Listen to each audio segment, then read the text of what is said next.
Jeremiah 32, I will give them all the prosperity I have promised them. Future faithfulness.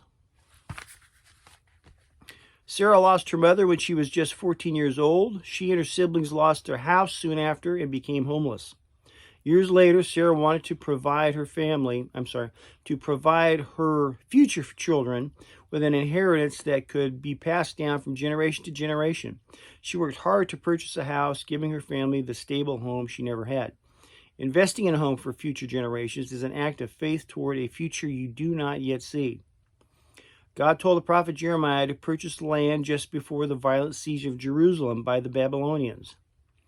To the prophet, God's instructions didn't make a lot of sense. Soon all their property and belongings would be confiscated. But God gave Jeremiah this promise: as I have brought all this great calamity on this people, so I will give them all the prosperity I have promised them. How's the thing go? It says, command. There's you would call it a meme, but I guess you could. Command, promise, faith, fulfillment. Command, promise, faith, fulfillment. God makes a command with a promise. You operate on that in faith, and he fulfills it.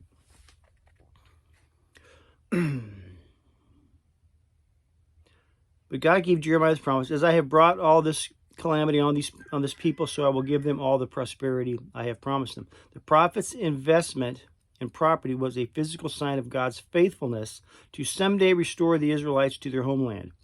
Even in the midst of a terrible attack, God promised his people that peace would come again. Homes and property would be bought and sold again. Today, we can put our trust in God's faithfulness and choose to invest in faith.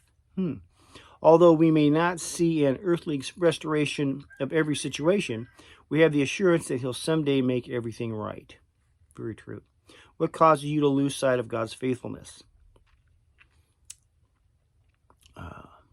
Don't watch the news. How can you invest in light of the restoration he promises? Good question. Dear God, help me to invest today for the future I can't yet see. I would just say prayer. We'll leave that one there. Love you. God bless.